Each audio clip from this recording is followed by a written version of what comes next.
This is a talk we're trying to record for the U3A history group to keep us running through the isolation of the pandemic. The title, as you can see from the slide, is Lesser Known Poets and Poems of the First World War. I actually wrote this talk for the Western Front Association and should be giving it in a couple of months' time, which is obviously not going to happen. That doesn't matter, but the point is that some of the talks and poets I've included I have mentioned in the short talks I've done at history group AGMs, so you may have heard them. Feel free to fast forward at that point. You're not going to hear a lecture on poets, poems, how they achieve their effects. I didn't do an English degree.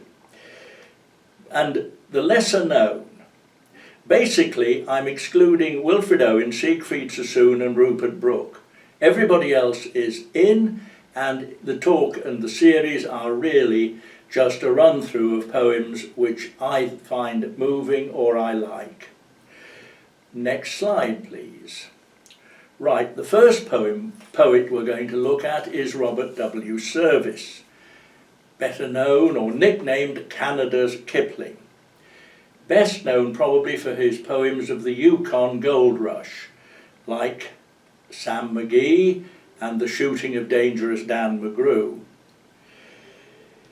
He was, as I say, known as Canada's Kipling, but he was actually born in Preston in 1874, third of 10 children, and became a banker with the Commercial Bank of Scotland. That's now the rather ill-famed Royal Bank of Scotland. In 1903, Robert went to work for the Canadian Bank of Commerce, who sent him to the Yukon. He started writing his poems, which were published. The first collection, and probably the best known, The Songs of a Sourdough, made him a lot of money, and he moved eventually to Paris, got married, and so on. In 1914, he was in France and he tried to enlist.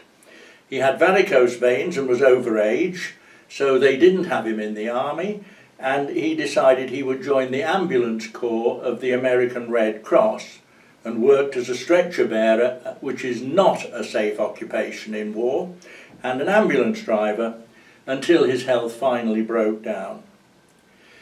The poem I'm going to be mentioning comes from another of his collections, Rhymes of a Red Cross Man, and it was dedicated to his brother, Lieutenant Albert Service of the Canadian Infantry, who was killed in August 1916.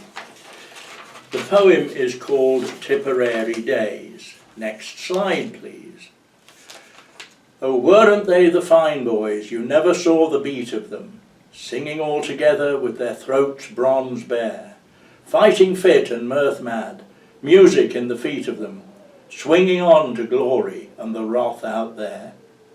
Laughing by and chaffing by, frolic in the smiles of them, on the road, the white road all the afternoon, strangers in a strange land, miles and miles and miles of them, battle-bound and heart-high. It's a long way to Tipperary, it's a long way to go, it's a long way to Tipperary, and the sweetest girl I know. Goodbye Piccadilly, farewell Leicester Square, it's a long, long way to Tipperary, but my heart's right there. Come Yvonne and Juliet, come to me and cheer for them. Throw them flowers and kisses as they pass you by. Aren't they the lovely lads? Haven't you a tear for them? Going out so gallantly to dare and die. What is that they're singing so? Some high hymn of motherland? Some immortal chanson of their faith and king? Marseillaise or Brabançon, anthem of that other land.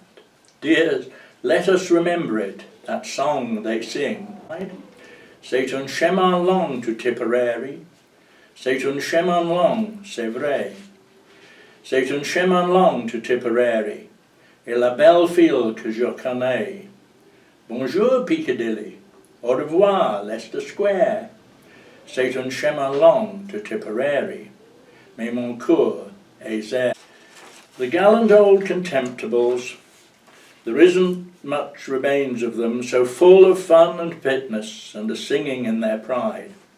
For some as cold as clabber, and the corby pricks the brains of them, and some are back in Blighty, and are wishing they had died. And yet it seems but yesterday, that great glad sight of them, swinging on to battle, as the sky grew black and black. But oh, their glee and glory, and the great grim fight of them, just whistled Tipperary, and it all comes back. It's a long way to Tipperary, which means home anywhere. It's a long way to Tipperary, and the things what make you care. Goodbye, Piccadilly, I hopes my folks is well. It's a long, long way to Tipperary, and ain't war just hell. Couple of additional points. The British Expeditionary Force we sent in 1914 consisted of 4 infantry divisions and a cavalry division, maybe 90,000 men.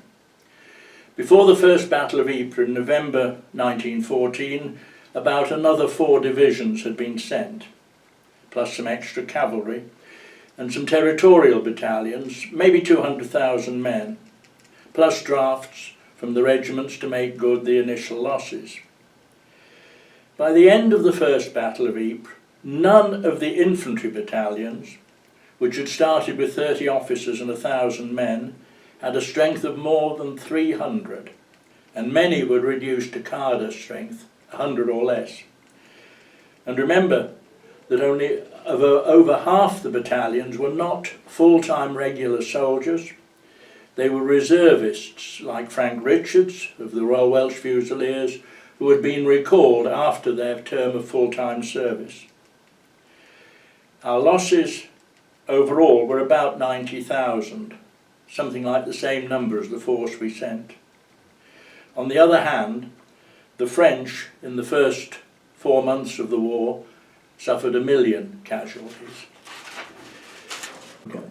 Right, that's the end of this, because we didn't want to keep you going too long. The whole talk was a full-length one, lasting about an hour, so we've cut it up. If you like it, we'll do the second part, so do send likes back into us, or Steve, and if you want to know where the books are or the poems come from, please get in touch or tell me, and I'll put a list of the titles up on the internet somewhere. Thank you very much. Goodbye.